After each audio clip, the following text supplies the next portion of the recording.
Indeed.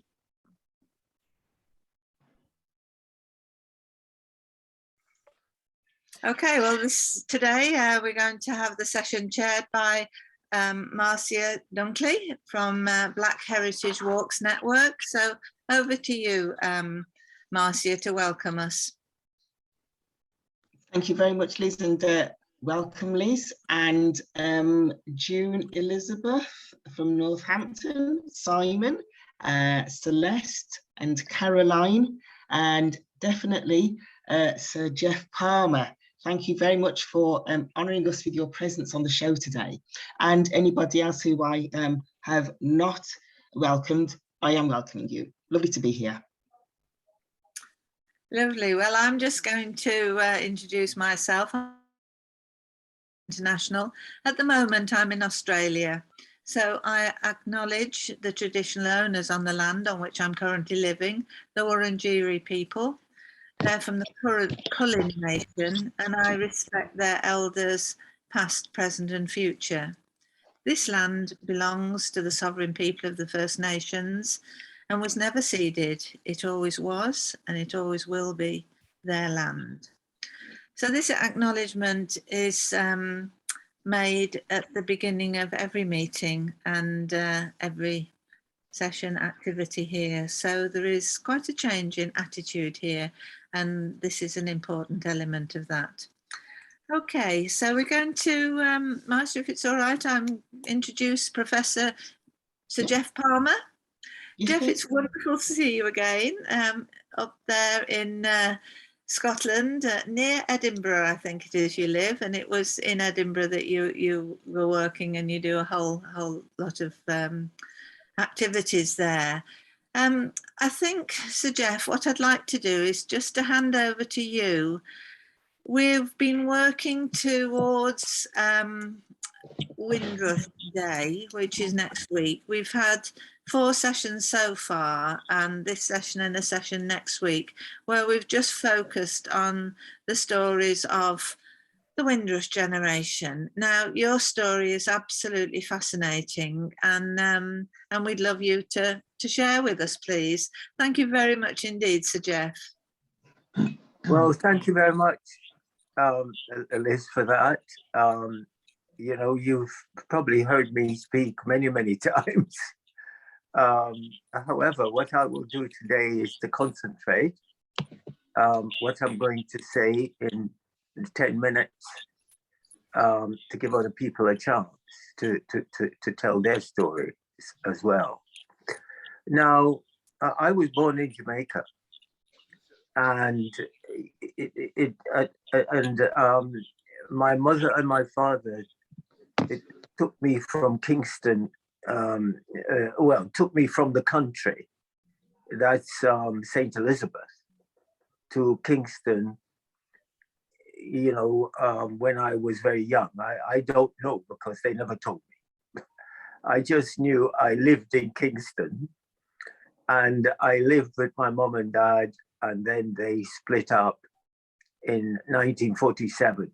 So I was born in 1940, and they parted. He went off to America into what was called farm working. And a lot of people don't realize that a lot of Jamaicans at that time, the men went off, and you know, some of them were never seen again. So a lot of women looked after the children, and therefore my mom had to look after myself and my brother. She was a dressmaker, so she had to walk around Kingston looking for work, you know, trying to get a dress to make, which wasn't easy. Eventually in 1951, she and her cousin decided to come to London, because by word of mouth, the word was going around that you could go to London to better yourself. And they left, and I remember standing on the wharf watching these 2 young women, one my mother, waving goodbye as the ship moved away. However, what I left out was I also saw bananas being loaded. So people were being loaded at the top of the ship and bananas were being loaded at the bottom. However, it didn't have, people say to me, didn't that affect you emotionally? And I say, no. I say, why should it affect me emotionally? My mom was going to London to get money to look after me. And that's the practicality of life. When people talk about the past, who've never lived it and they've heard about it, they have all sorts of views which did not exist. You know, we never hugged each other.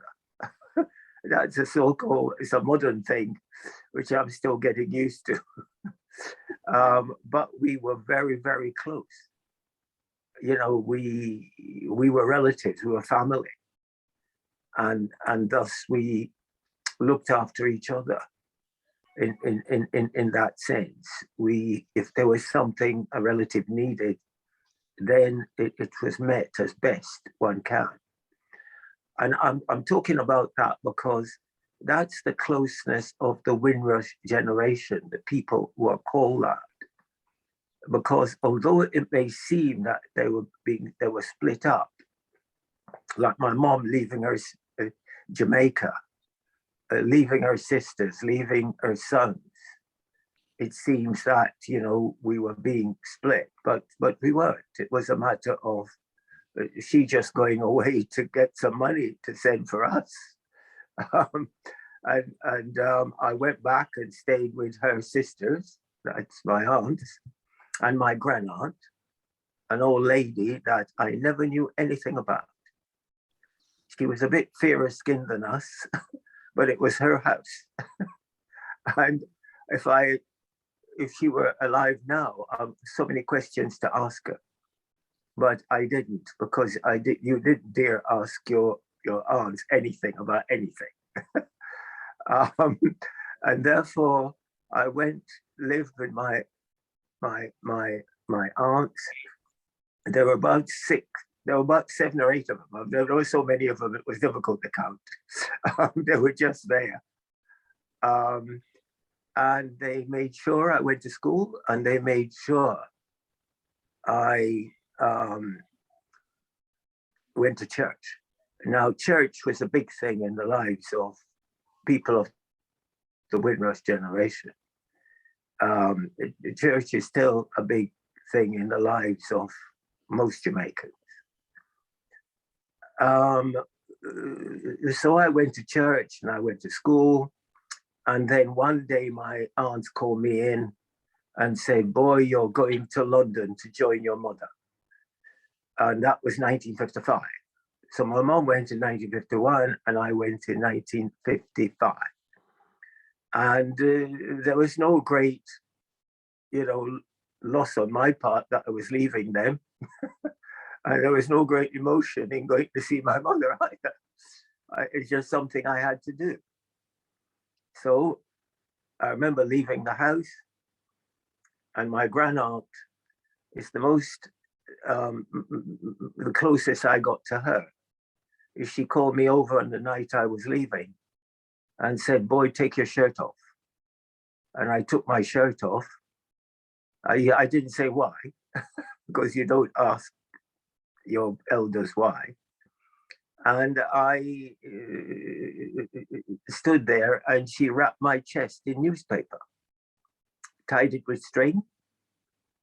And she said, put on your shirt and go. So that's what I did. And a lot of people are surprised at that, why did she do that? Our auntie, as everybody called her, and obviously thought I was flying from Jamaica to London, and thus when I got there, it would be cold. So she wrapped me in newspaper to keep me warm, because I didn't have a overcoat. But the point is that the trip was 10 days. because I was flying to New York and then getting a boat from New York to Liverpool. So again, and I didn't take the newspapers off until I got to New York because I was terrified of her finding out. But I then got to Liverpool.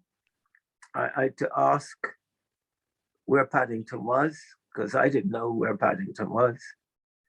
And I then met my mother for the first time since 1951. And she just came up to me, grabbed me by the shoulder and said, "Boy, come, I'm your mother."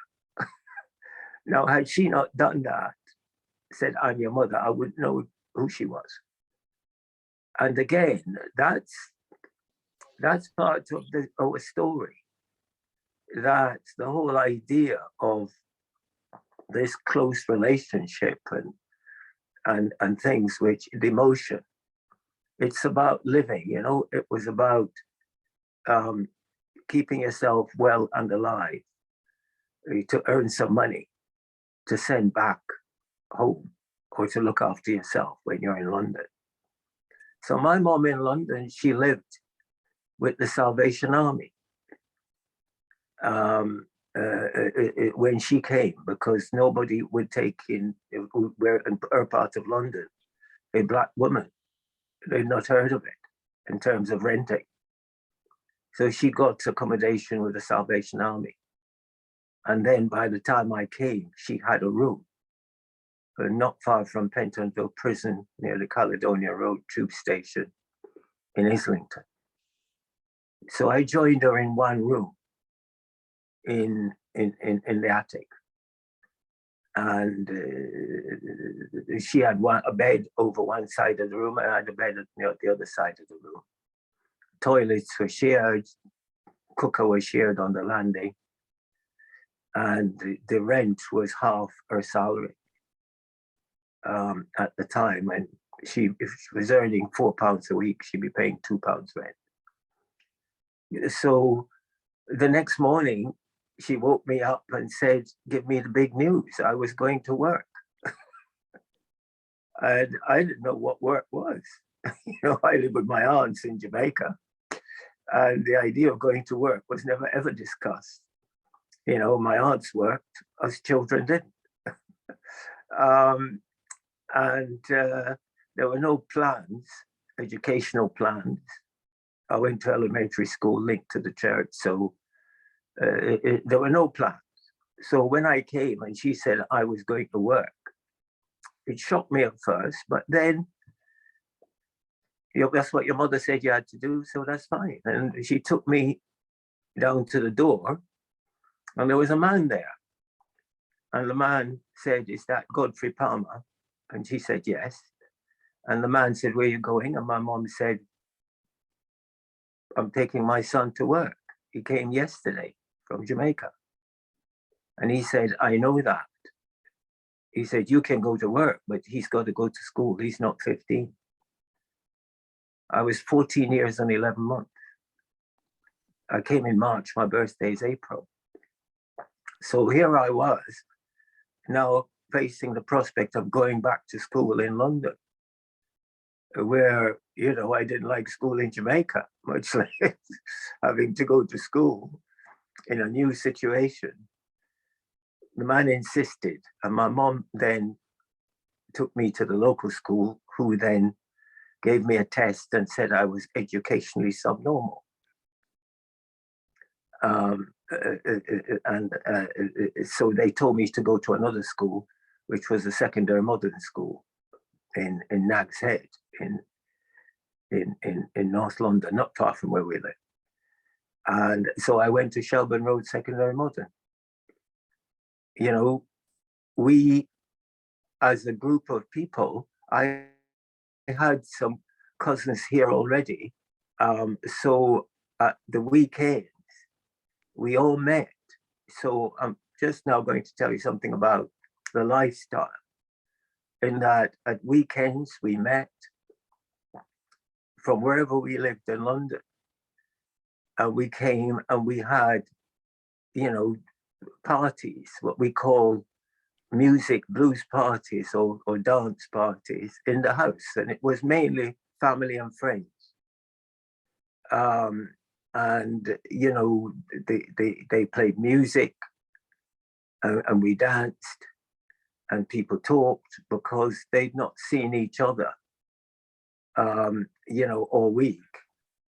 And also I've got some cousins where they worked during the day and the other cousins were sleeping in their beds at night because they had night work. So they're sharing the same bed in order to save money on accommodation. So again, you know, these are things that happened. My mother was threatened with eviction. I had to go to the library to check out how to deal with the landlord, who was throwing us out because we were not fully, you know, if you were unfurnished, you could be chucked out. Mm. So if you were furnished, meaning you supply your own furniture, he couldn't chuck you out as easily. Mm. So therefore, my mother was praying while I was checking the library in order to save our accommodation. The landlord turned off the cooker, so we had no place to cook. He locked the kitchen door, turned that into a room. When there were people threatening us, wanting to fight us, we called the police. And the police said, we'll send a man round. He never came. The church where we went to, the local white church, the minister told us not to come back because we were driving away his customers, his regular white customers. So living as the Windrush generation at that time was, when I say this to you, it may seem tough and surprising and completely unacceptable, but that's just the way we lived. I've never heard anybody complain at that time. It was a matter of dealing with difficult situations. You know, my cousin went to the pub and then the landlord put bottles on the counter to stone all the non-white people who were in the pub. So we had to run. You know, people who went to various places, you know, when they got ill and started to say they had a dream about their illness, they were put in a mental asylum. The whole idea of saying you dreamt something. And when, you know, later on I was asked, you know, to try and explain that. And I said, this is just part of the culture. So the Windrush generation as such, they had to go through where cultural practices were deemed to be unacceptable, or in fact designated some kind of illness, or some kind of breaking the law and enduring prison for it. So therefore, these aspects, you don't hear them much because a lot of the Windrush generation people I know, a lot of them are dead. And thus these stories have never been published. But I was lucky. I went to the secondary modern school. I got into a grammar school because I was good at cricket. I went from the grammar school to working for London University as a technician. And I got from being a technician there, the professor helped me to get into Leicester University. I went from Leicester University to Heriot Watt University in Edinburgh. I did a PhD at Edinburgh and the Heriot Watt. I did research for the brewing industry. And a lot of my research is regarded as very significant in terms of for the whole industry worldwide.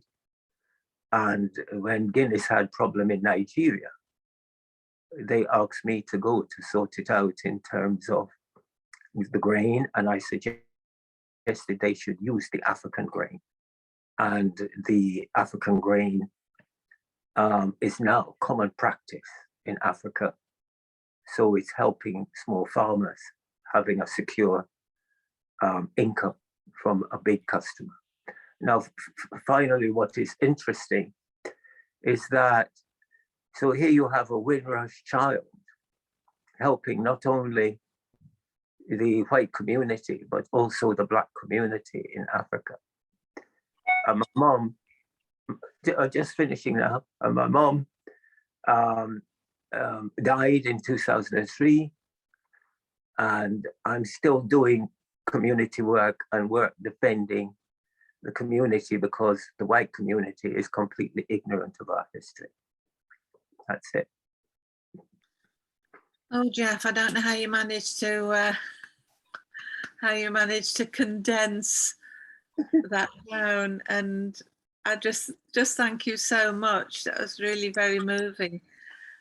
I'm sure there are questions and points that people want to make. Bunmi Oli-san who's in Canada at the moment. She's Nigerian and now living in Canada at the moment. She says thanks very much for sharing that story. She said on the chat. Yeah, I also want to say, Sir Palmer, it's incredible, you know, the story you've shared. And incidentally, the Guinness at least in Nigeria, is actually believed to be superior to Guinness anywhere else. Nigerians swear by it. They will not, Nigerians who live in the UK will not touch the Guinness in the UK because they think it's of inferior quality. I'm really excited to find that you have a connection with that. Thank you. Thank you. Your story is so touching. You know, and to rise from all of that, you know, to where you are and the kind of work you've taken on, oh God, it's incredible. Thank you.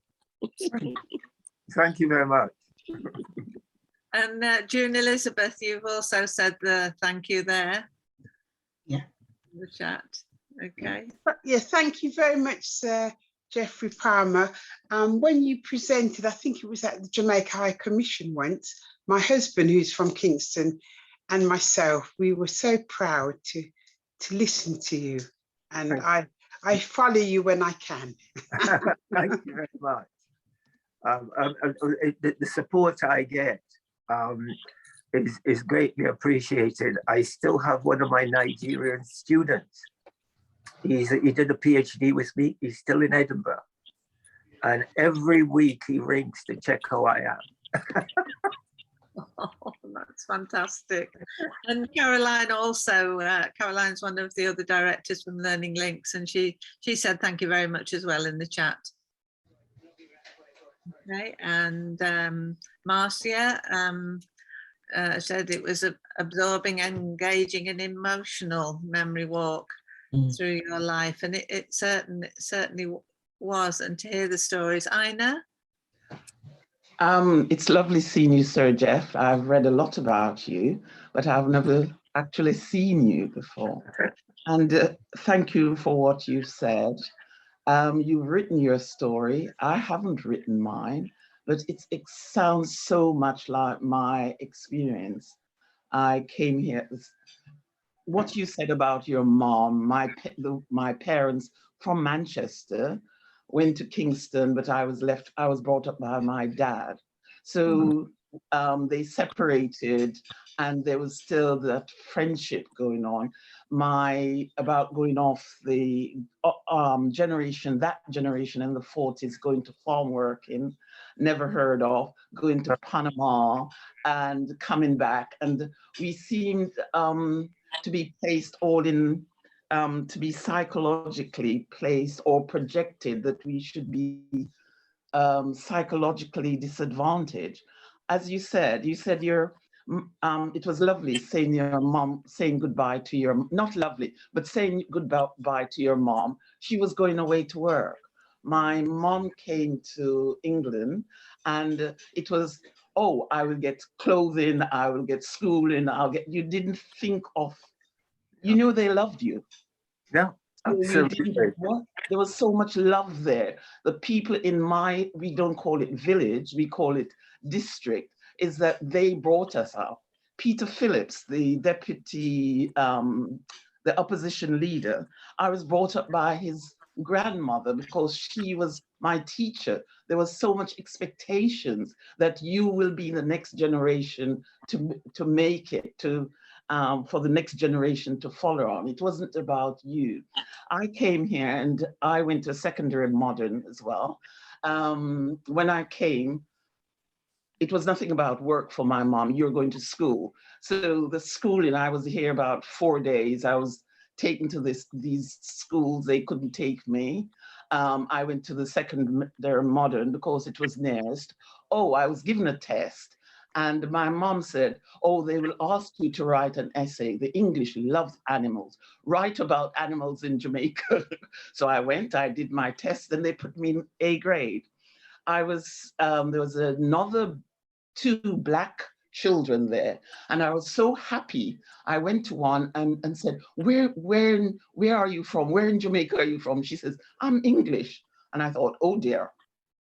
Yeah. And then the other 2 were mixed race, and they were in an orphanage. And it was how I assimilated with that. My dad, who traveled to Panama, said, the English are ignorant. They do not know anything about their history or their geography. So when you're asked, where in Africa is Jamaica? It was to explain. The geography teacher had me saying where Jamaica was, talking to the class about Jamaica. So like you, I thought this was great. You know, I'm teaching something. And I went on, to cut a long story short, I wanted to do nursing. And I don't look at myself as being brought here, as being brought to do nursing. That's what I wanted to do. And then I changed my mind. My mom said, no, that's what you wanted to do. I made a success of my career, became a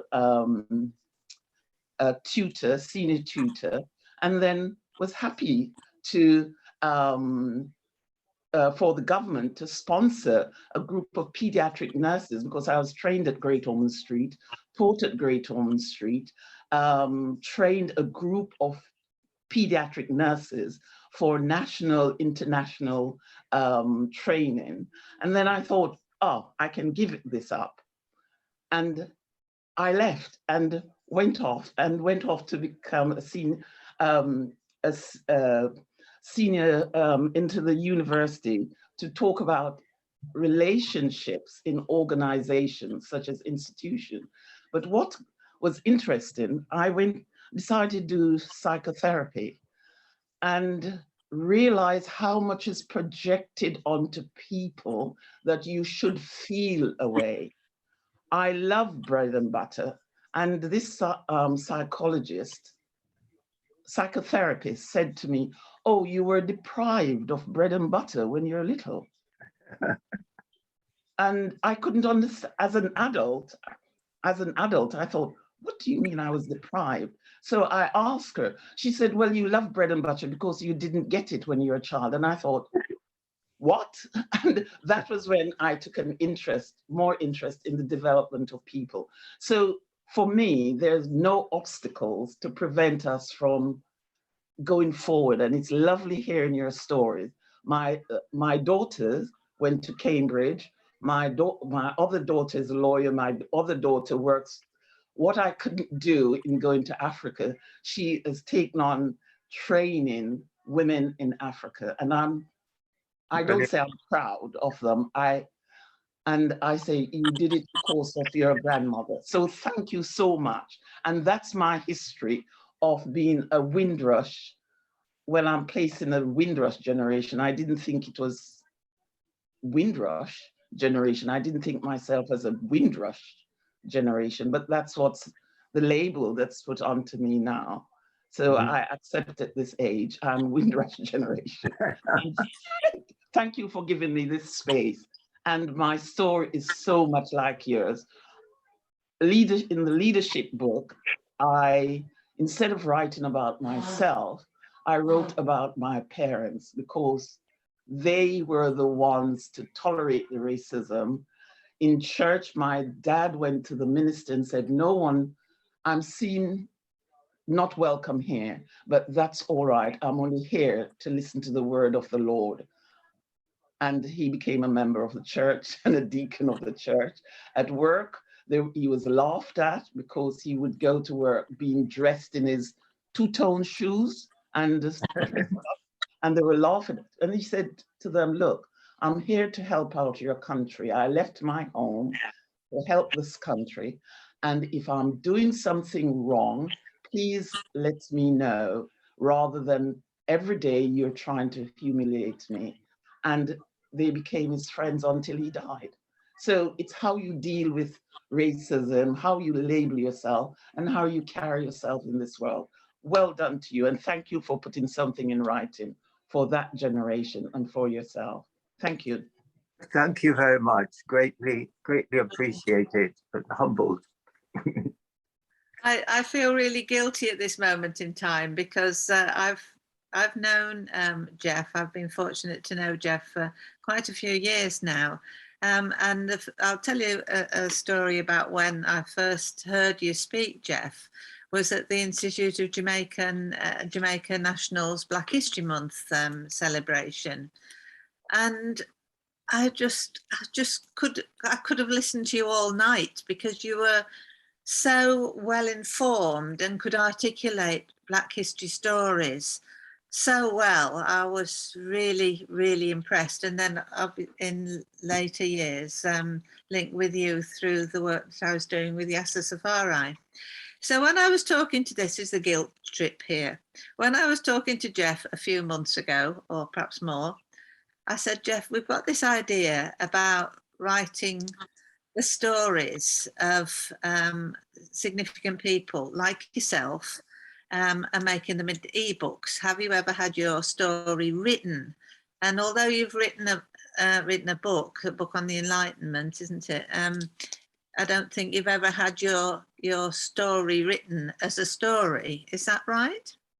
Well, I don't think so, but there's so much written of and about me that I've never written anything directly, but there are lots of articles about. I've never written anything which is say, this is my story. Yeah. You know. Well, I think you've told your story many times because you've been interviewed. Can't remember the Scottish politician who interviewed you at length. That was so you've told your story. Oh, many times in terms of newspaper articles. Yes, yeah. It's out there. Mm-hmm. Yeah, and so I appreciate that. But I appreciate the fact that you said you've not written your story, and yet you know. Fascinating story. So I think we need to think this through and to look at.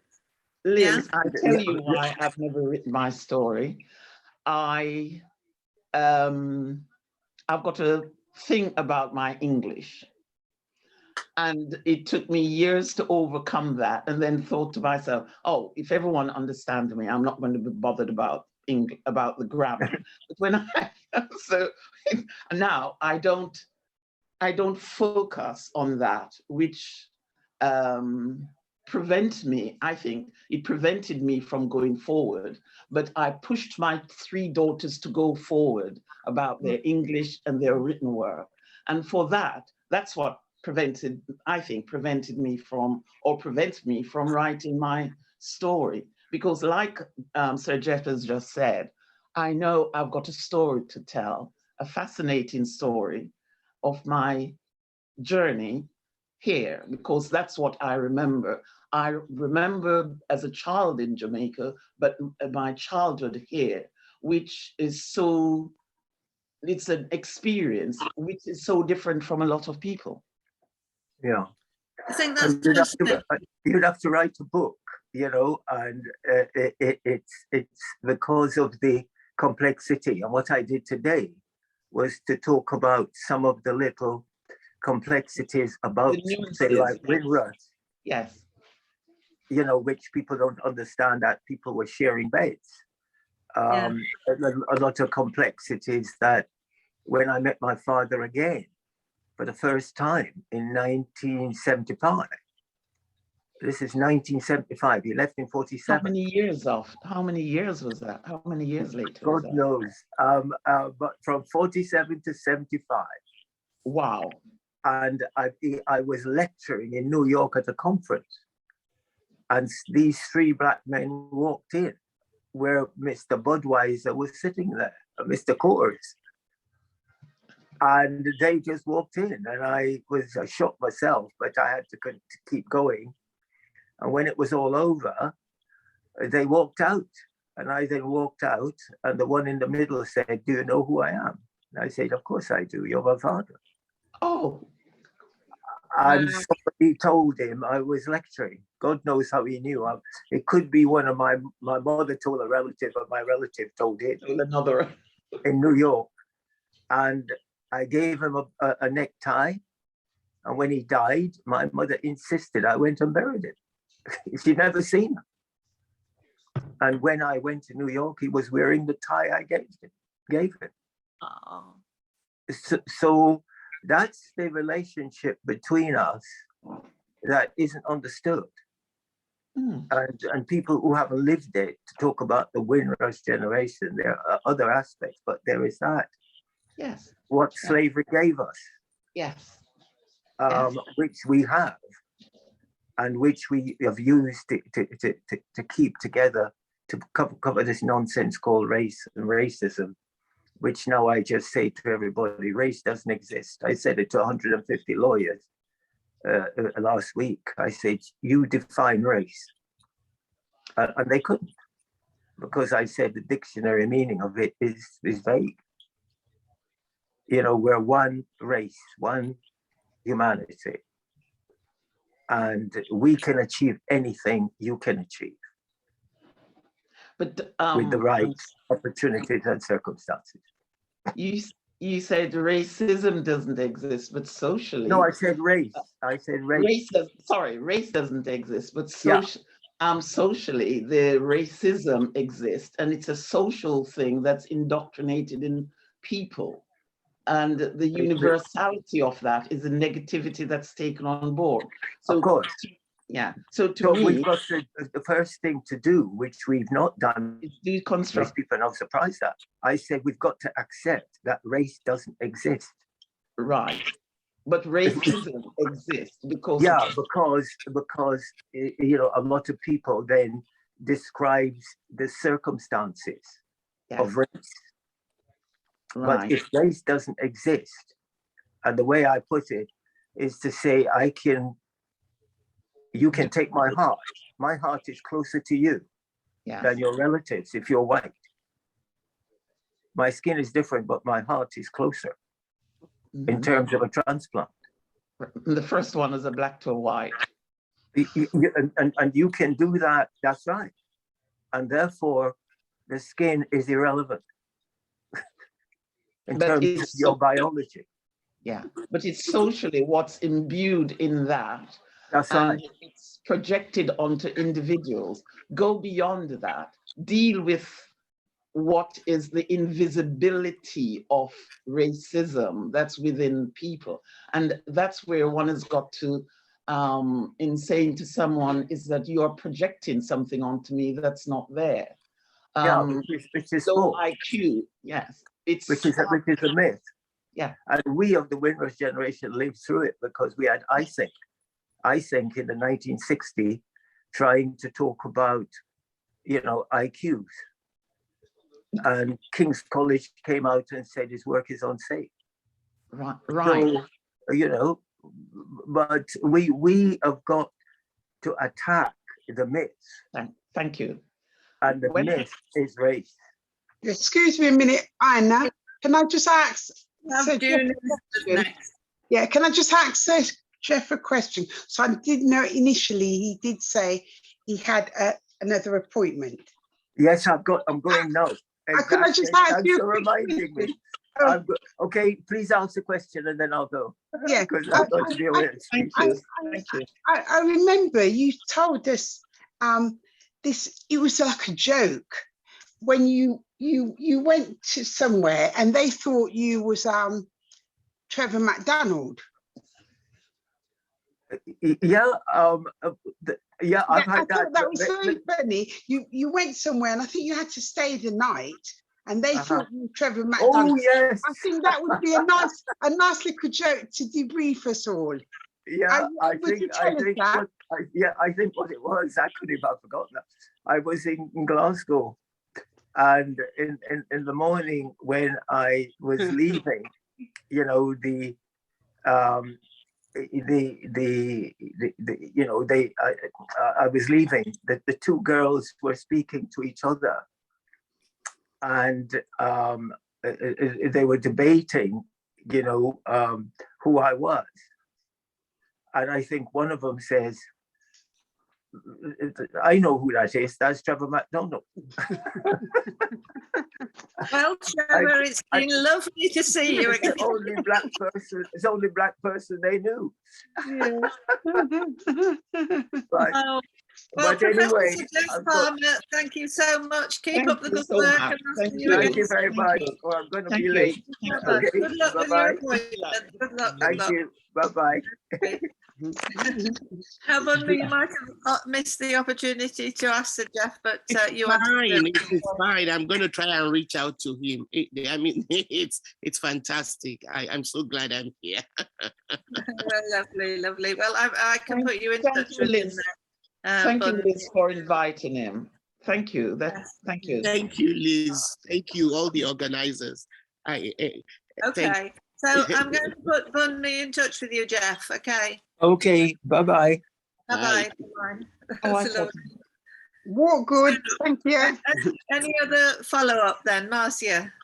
Well, I mean, wow, that is amazing. And I mean, I remember my parents and grandparents telling me their experience of coming over to England, but I didn't know about the newspaper thing, wrapping up in you. Now that one's new. That one is exceptionally new. And also how can I put it? There wasn't any emotion-ish from knowing that you would be staying in Jamaica and your parents would be leaving. I find that's quite enormous. It is an acceptance. That's big. Because when you think you're a child, whatever happens, this is your mum, and to think that was enlightening. Brilliant. That was fantastic. Geoff might come back in again, yeah, Geoff? Yeah. Hello, can you hear me? Yes. Yes, we can. Oh, I'm just leaving, but that is true. But the most powerful stories when I went for the interview with this great politician in the 60s, and he told me to go home and grow bananas. And I did point out it was difficult to grow bananas in Haringey. Absolutely. Because I was telling him that's my sense of belonging. Unless I can grow bananas here, I'm going nowhere. And that's how we've got to deal with the nonsense people say. Yes. Okay then, bye-bye. Thank Bye-bye. you. Bye. Right, that's amazing. Okay, right now on the screen I can see Makapi's joined us. Makapi's in Tanzania. Can you speak to us, Makapi? See if we get the link. Makapi, can you hear me? I can't hear you. Okay. Can you unmute yourself? Makapi was telling us some of the stories of his family because he's, I think it's 5 generations now of family. Makapi, can you hear me? But I can't hear you. Okay. Okay, so maybe Makapi, can you try joining again and we'll see if we can hear you? Makapi, when you join again, will you just speak? Yes. I heard something, but not much. Makapi, can you try and join again? Okay, and then we can sort that out. Was just going to ask if Makapi comes back and we can hear him, then we'll cut to his story. So I'm not sure. Bunmi, yes. just want to respond to Marcia's comment about the newspaper and the fact that it seemed like there was no emotion. I think the emotions were there. You know, the grandmother's emotion were expressed in her concern for him not catching a cold by, you know, doing it in a practical way and wrapping him up in the newspaper. And then him as a young boy, not crying and bawling, I mean, like people, the generation would do. I think we just need to remember that this was just a few generations from all the deprivations of slavery and colonization. And people have had to develop strengths, inner strengths, even in children to cope with it. I think his story is fascinating. This collection you're doing, I can't wait to see it. It will be incredible to have such stories. You know, sharing a room, you know, not being allowed, you know, into church, you know, so as not to scare God. Those are all things we need to have recorded. Because as an African, one of the things I come across, continental Africans, because we were spared a bit of some of, you know, what Africans in the diaspora went through. Some of us get to be impatient and like, oh, slavery has been over for so long. Why aren't people getting on with life? You know, it's too complex. You know, and it's not just, it took generations, you know, to work on people. It's going to take generations to overcome it. We need those stories. We do. I'm sure that Sir Geoff will talk with you on his programme.